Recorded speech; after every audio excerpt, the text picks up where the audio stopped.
출애굽기 3장 1절부터 12절까지입니다. 다 같이요. 모세가 그 장인 미디안 제사장 이드로의 양무리를 치더니 그 무리를 광야 서편으로 인도하여 하나님의 산 호렙에 이르매 여호와의 사자가 떨기나무 불꽃 가운데서 그에게 나타나시니라. 그가 보니 떨기나무에 불이 붙었으나 사라지지 아니하는지라. 이에 가로되 내가 돌이켜 가서 이 큰 광경을 보리라. 떨기나무가 어찌하여 타지 아니하는고 하는 동시에 여호와께서 그가 보려고 돌이켜 오는 것을 보신지라. 하나님이 떨기나무 가운데서 그를 불러 가라사대 모세야 모세야 하시매 그가 가로되 내가 여기 있나이다. 하나님이 가라사대 이리로 가까이 하지 말라. 너의 선 곳은 거룩한 땅이니 내 발에서 신을 벗으라. 또 이르시되 나는 내 조상의 하나님이니 아브라함의 하나님, 이삭의 하나님, 야곱의 하나님이니라.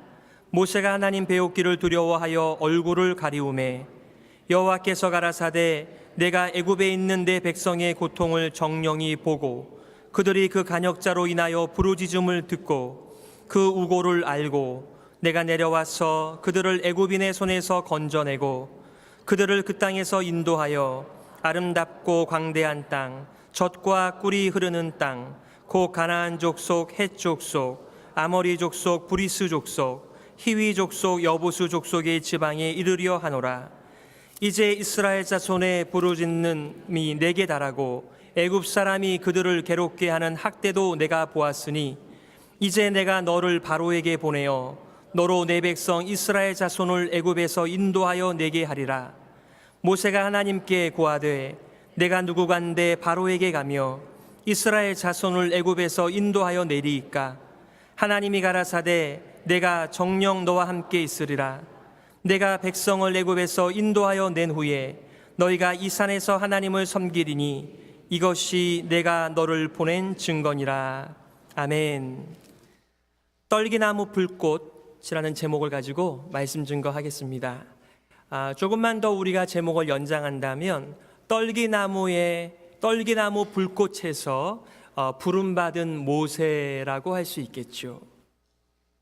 이미 돌아가셨습니다마는 참 지역교회를 건강하게 목회하셨던 오카는 목사님께서 그의 책 평신도를 깨운다에서 이렇게 얘기한 적이 있습니다.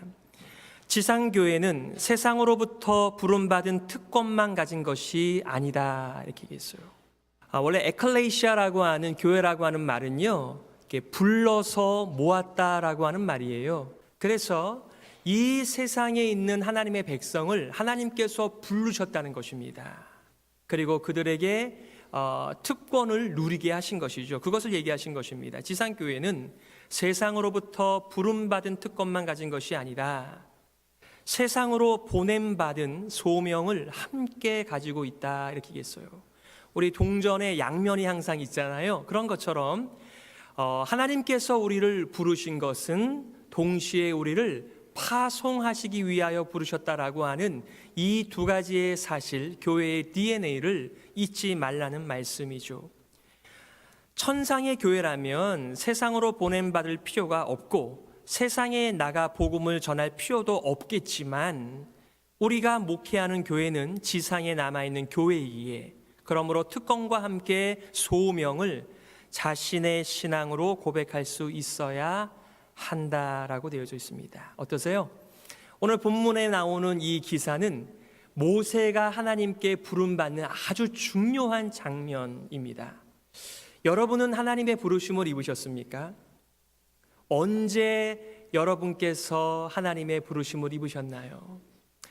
여러분의 떨기나무는 어디입니까? 언제 여러분의 그 불타는 떨기나무, 영광스러운 하나님의 임재를 경험하셔서 여러분의 인생을 하나님께 헌신하고 살아가시게 되셨습니까? 아마 경우는 다 다른다고 할지라도 꼭 떨기나무가 아니라고 할지라도 우리 모든 크리스찬에게는 이런 영광스러운 하나님의 부르신 특권들을 다 가지고 있을 거예요. 근데 문제는 이 특권만 생각하면서 왜 우리를 부르셨는지를 우리가 잊어먹고 살아간다라고 한다면 우리는 많은 영적인 유익들을 놓치고 살아가게 되어질 것입니다. 그러면 오늘 본문의 말씀을 통해서 우리가 하나님께 부름을 입었다라고 하는 특권과 동시에 우리가 하나님으로부터 보냄을 받은, 파송받은 자라고 하는 것을 새롭게 깨달으면서 하나님께서 우리를 어디로 보내설 것인가, 어디로 보내어 사용할 것인가를 질문한다라고 한다면 우리는 모세와 같이 하나님 앞에서 쓰임받는 인생이 되어줄 것입니다. 하나님께 부름받고 파송받는 모세의 이야기입니다. 먼 훗날 히브리서 기자는 그를 가리켜서 믿음의 사람이었다라고 표현하고 있습니다. 오늘 본문의 말씀을 통해서 모세를 가득 채우고 있는 하나님을 발견하고 바로 그 동일한 하나님께서 저와 여러분들을 부르시고 파송하신다는 것을 깨닫고 온전히 순종하는 교회가 되기를 기대하는 것입니다. 여러분, 히브리서 기자는 이 모세를 향하여서 이렇게 말합니다. 믿음으로 모세는 장성하여 바로의 공주의 아들이라 칭함받기를 거절하고, 이렇게 얘기했습니다. 여러분, 모세가 누굽니까? 이집트의 왕자였습니다. 공주의 아들이었습니다. 여기에 그 표현에 의하게 되면은 이렇게 말하고 있어요. 바로의 공주의 아들이라 칭함받기를 거절하고 도리어 하나님의 백성과 함께 고난받기를 잠시 죄악의 낙을 누리는 것보다 더 좋아했다, 이렇게 얘기를 하고 있습니다. 여러분, 이 말씀을 읽으시면서 이 히브리서 기자가 모세에게 쭉 이어지는 생애 가운데서 어떤 때를 가리켜서 이렇게 말을 하는 것일까요? 한번 생각해 보신 적 있으세요? 모세의 그 인생 120년 사례 가운데서 어느 때쯤을 가리켜서 그가 이 공주의 아들이라고 하는 칭함 대신에 자기 백성과 더불어 고난받기를 좋아했다라고 지금 서술하고 있는 것일까요? 잘 모르죠. 그러나 저희가 추측해 보게 되면은 이미 왕좌를 잃어버린, 공주의 자격을 잃어버린, 아들의 자격을 잃어버린 광야의 삶은 아니었을 거 아니에요. 분명히 선택할 만한 그런 찬스가 있었을 텐데, 그렇게 따진다라고 하면 아마도 40살 이전이었을 것입니다. 그가 사람을 죽이고 미디안 광야로 피신하기 전에 아마 이런 결단이 모세에게 있었던 것 같습니다. 여러분, 어떤 이유에서든지 지금 모세는 하나님의 새로운 부르심을 받고 있습니다. 그런데 그 나이가 몇 살인지 아세요? 80세입니다. 그래도 애굽에 있었을 때는 그 뛰어난 학문과 전술과 모든 그 초대강국의 모든 것을 다 섭렵할 만한 찬스가 있어서 깨어있는 그 리더십을 발휘할 수 있었을 거예요. 그런데 지금 40년 동안 한 일은 뭐밖에 없어요? 양만 쳤습니다. 양만. 목자의 일만 한 것입니다. 그의 머리는 녹이 슬었을 것이고요. 그는 어쩌면 칼을 뽑아서 어떻게 사용하는지도 모를 정도로 오랜 세월을 보낸 다음이에요. 그리고 나이도 이제 많이 들었습니다. 그가 일선에서 노력을 하고 활약을 한다 하더라도 이제는 내가 은퇴를 생각할 만한 그런 나이가 아니겠어요? 그런데 그때 하나님께서 부르신 것입니다. 저는 이 메시지를 생각하면서 사라가 생각이 났어요. 여러분, 사라를 가리켜서 성경은 뭐라고 얘기하고 있습니까? 그는 죽은 자였다. 여러분, 사라는 죽지 않았어요. 그런데 무엇을 얘기하는 것이죠? 사라가 아기를 낳을 수 없는 상태를 가리켜서 성경은 그녀가 죽은 자였다라는 표현을 쓰는 것입니다. 저는 모세의 부르심의 시기도 마찬가지였다라고 생각을 해요. 정말 200만 명의 그 백성들을 이끌고 진두지휘할 만한 리더로서는 이미 죽은 자입니다. 시기를 훨씬 보낸 자입니다. 그런데 하나님께서 이러한 자를 부르셔서 그에게 민족의 구원을 맡기시고 있는 장면이 오늘 본문의 말씀입니다. 오늘 여러분들과 세 가지를 좀 보고 싶습니다. 내용적으로 첫 번째는 영광 중에 나타나신 하나님의 모습이고요. 그것이 1절부터 5절까지 나와 있어요. 그 다음에 두 번째는 언약을 기억하시는 하나님이십니다. 5절부터 8절까지, 그리고 9절부터 12절까지는 모세를 파송하시면서 함께하여 주시는 은혜의 하나님을 여러분들과 좀 나누고 싶습니다. 첫 번째는 영광 중에 나타나신 하나님이십니다.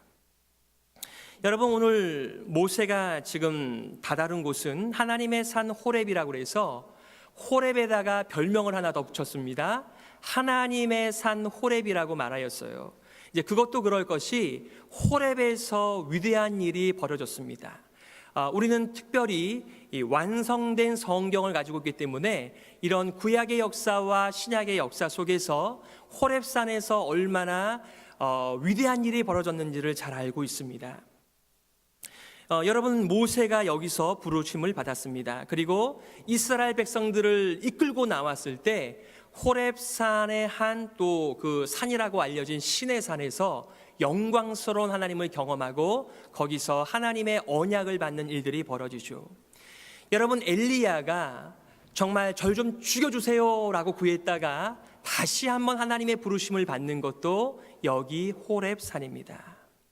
여러분, 바울이 아라비아 광야에서 하나님의 특별한 은혜 속에서 복음을 받았던 곳도 바로 호렙으로 알려져 있습니다.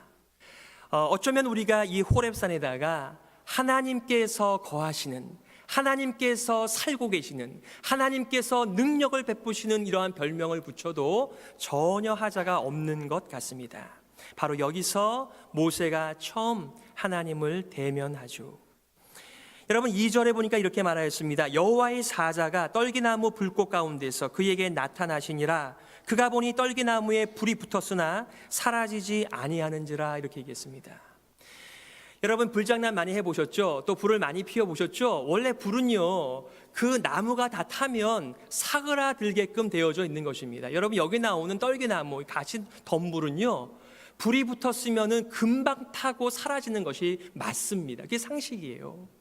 그런데 모세가 40년 동안 광야를 돌면서 이 목자로서 살았는데 오늘 신기한 일을 본 것입니다. 불이 붙어서 불이 타고 있는데 계속해서 타고 있는 것입니다. 그래서 이런 신기한 일이 어딨나 하면서 가까이 보려고 가까이 갔었을 때 하나님께서 음성을 주시면서 이곳은 거룩한 땅이 신발을 벗으라, 가까이 오지 말라라고 말씀해 주고 있는 장면입니다.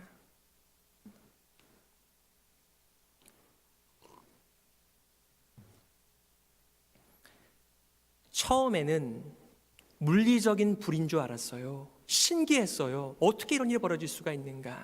그러나 하나님의 음성을 듣고 이것은 물리적인 불 이상의 하나님의 임재하심이라고 하는 것을 모세가 깨닫게 됩니다.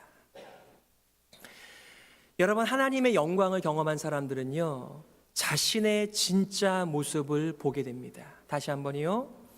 하나님께서 말씀 가운데 역사하시며 불꽃 가운데 임재하시며 하나님의 영광을 인생 가운데 비춰주실 때에 너무나 거룩하신 그 하나님 앞에서 우리는 우리의 인생의 진짜 모습을 보게 됩니다. 모세는 그의 얼굴을 가리우면서 하나님 배우기를 두려워했다라고 얘기를 합니다. 여러분, 기억하십니까? 이사야 선지자에게 하나님의 부르심을 받을 때에 늘상 드나들던 하나님의 성전이었어요. 그런데 그날은 하나님의 영광 가운데 자신의 모습을 들여다보면서 부정한 자로다, 부정한 자로다, 화로다, 화로다, 이제 내가 하나님의 영광 가운데 있게 되었으니 내가 죽게 되었다라고 말하면서 하나님의 영광을 경험한 자의 비천한 자기의 모습을 고백하는 장면이 나옵니다.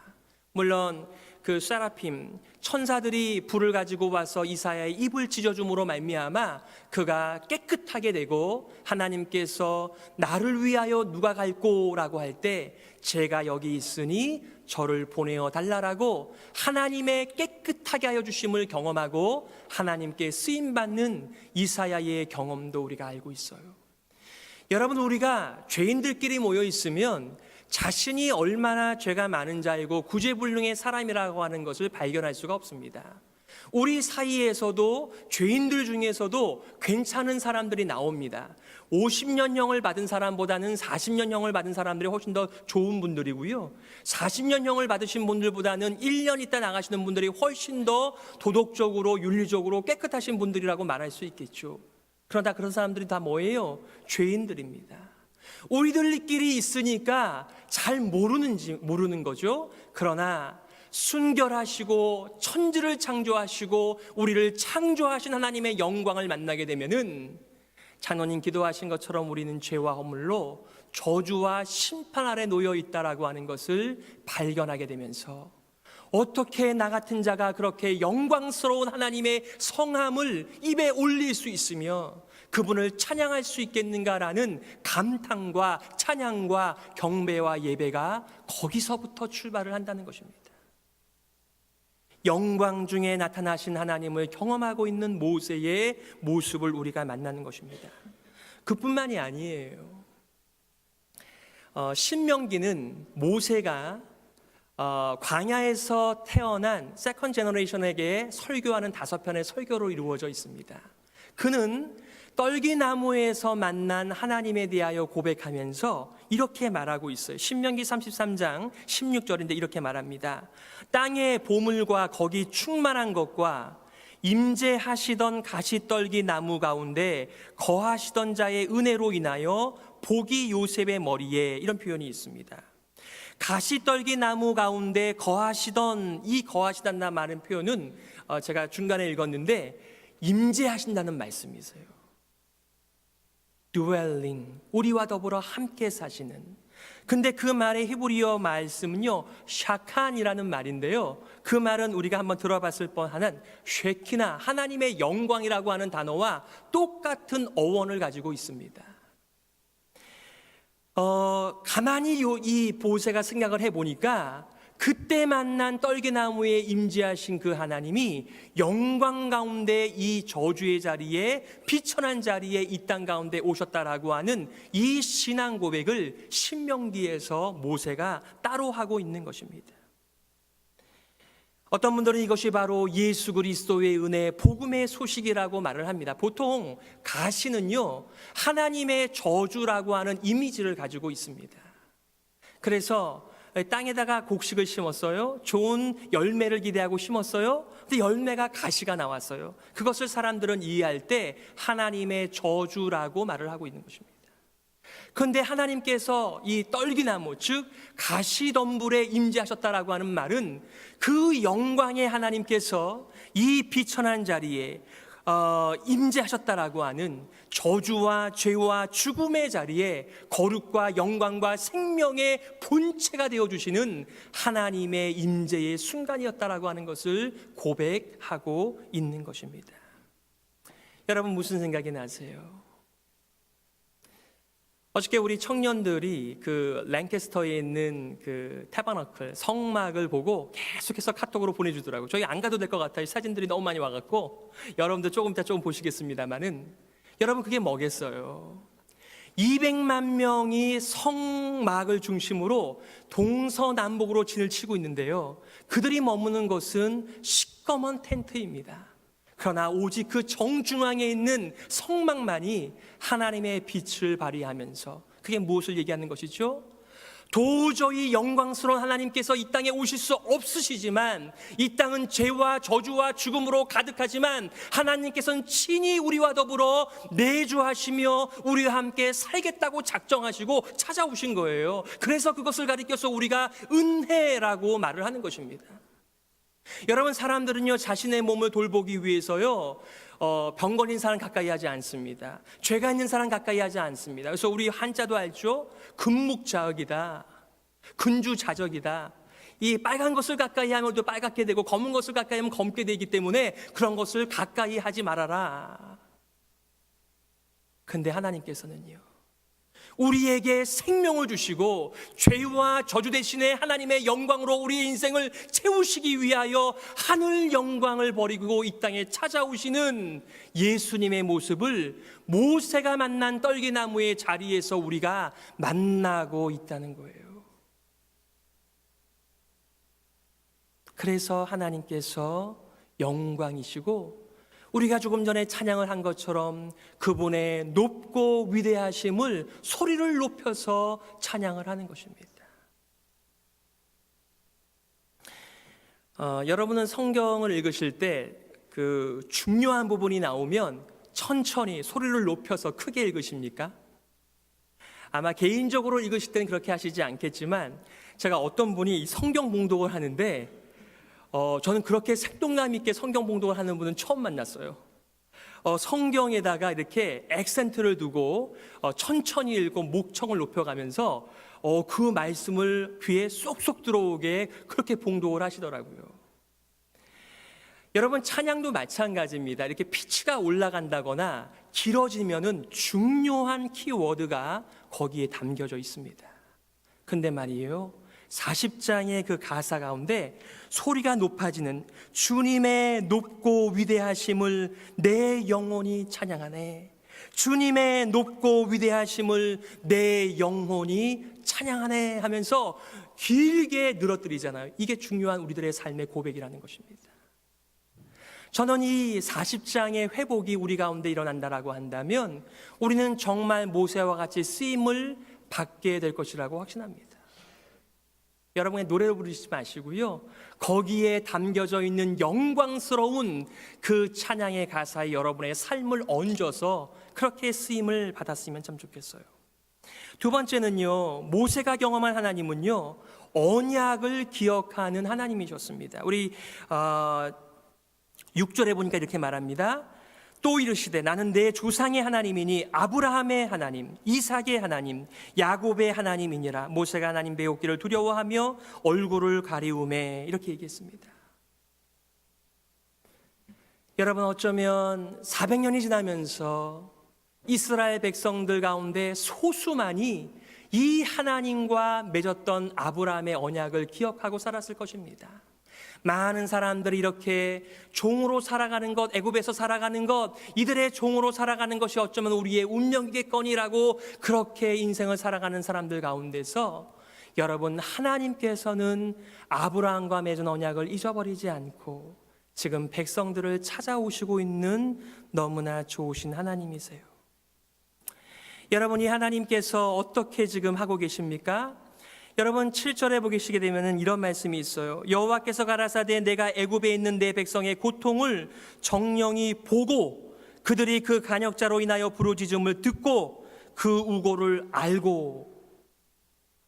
여러분, 하나님께서 귀가 있으세요? 눈이 있으세요? 손발이 있으신가요? 하나님은 영이시기 때문에 눈이나 귀나 손발이 없으세요. 근데 여기에 보니까 뭐라고 말하죠? 하나님께서 자기 백성의 고통을 보았다, 들었다, 알고 있다, 이렇게 말씀하시면서 언약을 지키시는 하나님으로 여기 모세를 찾아오시고 계시는 것입니다. 여러분, 하나님께서 보신다, 듣는다, 알고 있다, 기억한다라고 하는 말은요, 하나님께서 구원하시겠다라고 하는 말과 동일한 의미를 담고 있습니다. 우리 그 기쁨으로 찬양 가운데 보면 주만 바라볼지라라고 하는 찬양이 있어요. 거기 보면 가사 중에 이런 말씀이 있습니다. 하나님 사랑의 눈으로 너를 어느 때나 바라보시고 하나님 인자한 귀로서 언제나 너에게 기울이시니 어두움에 밝은 빛을 비춰주시고 너의 작은 신음에도 응답하시니 너는 어느 곳에 있든지 주를 향하고 주만 바라볼지라. 이 찬양 너무나 감동적이죠? 특별히 어느 가사가 너의 작은 신음에도 응답하신다 이렇게 얘기했습니다. 여러분, 사람들은요 자꾸 잔소리 누가 하면요 귀를 닫아버려요. 너무 보는 게 많으면 내가 눈 감고 살겠다 이렇게 살아요. 여러분, 우리가 고통받고 아무도 없어서 누군가에게 요청을 좀 해야 되겠는데 사람들이 우리들에 대하여 눈을 안 줘요. 눈길을 안 줘요. 귀를 기울이지 않아요. 우리 형편을 잘 몰라요. 그러면 우리가 누구에게 찾아가겠어요? 저는요, 우리 아이들이 아플 때 대신 아파주고 싶은 마음이 생겨요. 그 마음은 부모의 똑같은 마음이겠죠? 그러나 부모가 대신 아파줄 수가 있나요? 그렇게 할 수가 없잖아요. 우리는 마음은 있지만 또 우리가 연약하기 때문에 그렇게 해줄 수가 없는 거예요. 전화 제 아내가 우리 막내에 대해서는 좀 많이 관대합니다. 이 막내라서 그러기도 하지만 이 아이가 태어날 때 많이 아팠어요. 그래서 주사바늘을 어디다 꽂아야 될지 몰라가지고 막 머리 이마에다가 또 허벅지에다가 막 그것을 보면서 얘는 그냥 건강하면 된다. 아무것도 안 해도 되니까 건강하기만 된다. 이런 마음이 있어가지고 걔는 그냥 내버려두고 키우는 것 같아요. 여러분, 우리의 마음 가운데 뭔가 도움을 주고 싶어도 우리에게 능력이 없고 힘이 없고 우리가 모자라기 때문에 줄 수가 없어요. 그런데 우리 하나님 뭐라고요? 우리를 보고 계신대요. 우리를 듣고 계신대요. 우리 형편을 알고 계신대요. 그래서 찾아오신 거예요. 그리고 뭐라고 말합니까? 8절에 내가 내려와서 그들을 애굽인의 손에서 건져내고 그들을 그 땅에서 인도하여 가나안 지방에 이르려 하노라. 다른 말로 하면 데려가려 하노라. 이렇게 얘기했습니다. 여러분, 지금 모세의 백성이 아니고요, 하나님께서 이스라엘을 향해서 뭐라고 말하죠? 내 백성이다, my people, 내 백성이다, 내 백성이다 말을 하면서 내가 인도할 거야, 내가 내려갈 거고, 내가 건져낼 거고, 내가 인도할 거고, 내가 데려갈 거야 라고 지금 말씀하고 있는 것입니다. 여러분께서 믿고 따르는 하나님이 이런 분이라고 하는 것을 여러분 잘 알고 계십니까? 그러기에 우리의 모든 것을 다 드려도 아깝지 않은, 우리를 위하여 목숨을 버리시는 좋으신 하나님이 저와 여러분들이 믿고 있는, 우리를 불러주시고 파송하시는 하나님이시죠. 세 번째는 우리를 부르셨을 뿐만 아니라 우리를 파송하시는 하나님이세요. 9절에 보니까 이제 가라, 이스라엘 자손의 부르짖음이 내게 달하고 애굽 사람이 그들을 괴롭게 하는 학대도 내가 보았으니 이제 내가 너를 바로에게 보내어, 이렇게 말하고 있습니다. 그런데 여러분, 모세의 반응이 무엇입니까? 영광스러운 하나님을 경험했고 약속의 하나님을 경험했기 때문에 예, 제가 가겠습니다 이러면은 앞뒤가 맞을 텐데 저는 안 됩니다. 아시잖아요, 제가 준비가 안 된 사람이라는 거 아시잖아요, 저는 못 갑니다. 이렇게 거절하고 있는 모습이 나옵니다. 모세가 하나님께 고하되 내가 누구간데 바로에게 가며 이스라엘 자손을 애굽에서 인도하여 내리일까 라고 말하고 있습니다. 여러분 생각해 보세요. 지금 왕으로 어느 좋은 나라에 등극하는 것도 아니고요, 200만 명이나 되는 사람이 노예예요. 그런 오합지졸의 사람들을 어떻게 모세의 능력과 힘과 지혜와 경험을 가지고 인도해낼 수가 있겠습니까? 저는 이 표현이 너무 당연한 반응이라고 생각해요. 그런데 하나님께서 뭐라고 말합니까? 하나님이 가라사대 내가 정녕 너와 함께 있으리라. 여러분에게는 하나님께서 함께 하십니까? 여러분을 불러주신 하나님께서 여러분을 파송하시면서 내가 너와 함께 하겠다라고 하는 음성이 여러분 가운데 계십니까? 그래서 우리가 하나님의 일을 하는 것입니다.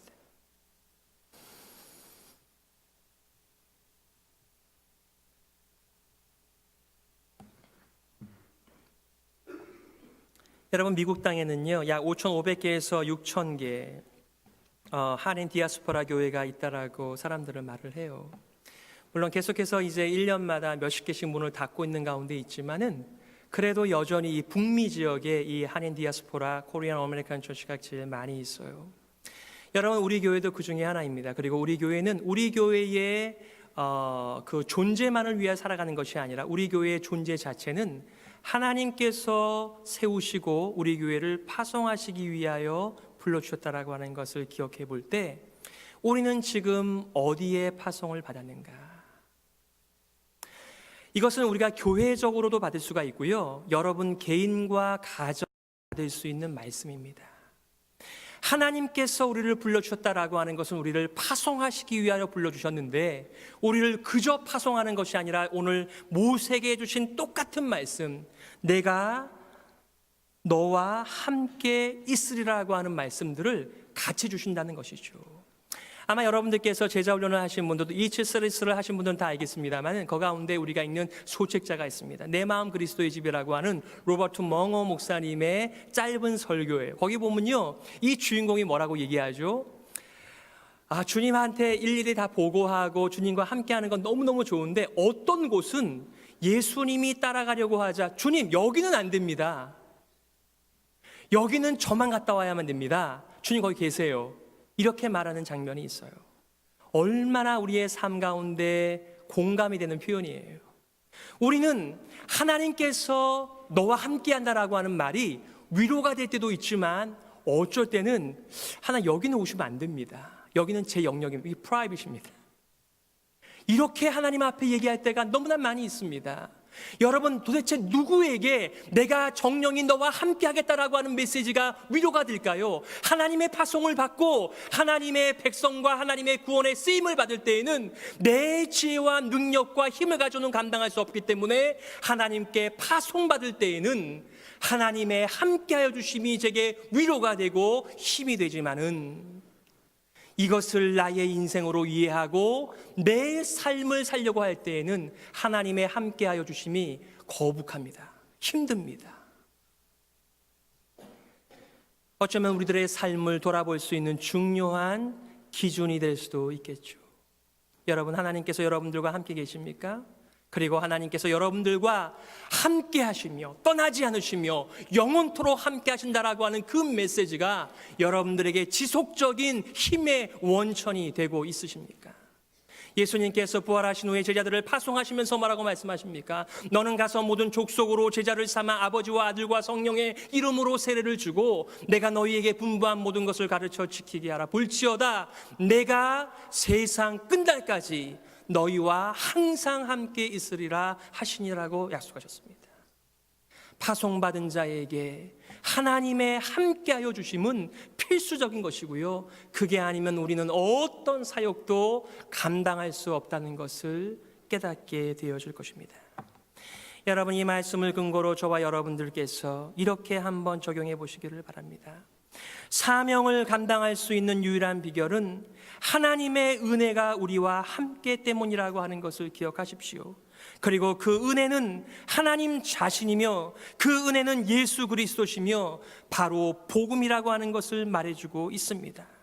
저와 여러분들이 하나님의 은혜를 입어서 부르심을 입었다라고 한다면 나의 죄와 죽음과 저주 가운데서 예수님이 찾아와 주셔서 우리를 생명 가운데로 인도하여 주시며 하나님의 아름다운 통치로 불러줬다라고 한다는 것은 우리를 내어보내면서 우리로 하여금 구원받게 하는 일에 우리를 사용하시기 원한다는 하나님의 부르심이라고 하는, 그리고 우리를 파송하심이라고 하는 메시지를 우리가 기억한다면 우리의 삶 가운데서 끊어내야 하는 것들이 상당히 많다는 것을 저와 여러분들이 고백하지 않을 수가 없을 것입니다.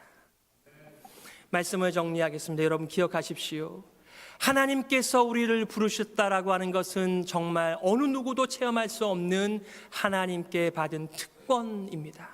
그런데요, 우리는 그 특권만 가지고 살아가는 것이 아니고요, 우리를 파송해 주시며 우리를 은혜 가운데 함께하여 주시는 그 하나님과 더불어서 거대한 하나님의 커다란 구원 속에서 쓰임받기 위하여 부르심을 입었다는 것, 저와 여러분들이 기억하고 살았으면 좋겠어요. 개인적으로도 이 말씀을 여러분께서 적용하시고요, 가정적으로 여러분께서 이 말씀을 적용하시고요, 우리 교회적으로도 과연 우리 교회가 하나님의 커다란 은혜를 누리면서 정말 우리가 얼마만큼 파송되어져 살아가고 있는가를 질문하며 우리가 하나님께 순종하고 살아간다면 우리는 정말 하나님의 함께하여 주시는 영광의 자리를 날마다 경험하고 살아가시게 되는 은혜가 우리 가운데 있게 되어질 것입니다. 여러분, 하나님께서는 우리에게 친히 오셔서 우리를 위하여 죽으셨습니다. 이런 왕은 세상에 없습니다. 이 영광스러운 왕을 우리가 찬양하며 경배하며 함께해 주시는 그분의 파송을 받아가면서 오늘도 파송받고 다음 주에도 파송받으면서 하나님의 영광스러운 함께하신 복음을 증거하는 일에 우리 온 교회가 쓰임받기를 간절히 소망하는 것입니다. 함께 기도하시겠습니다.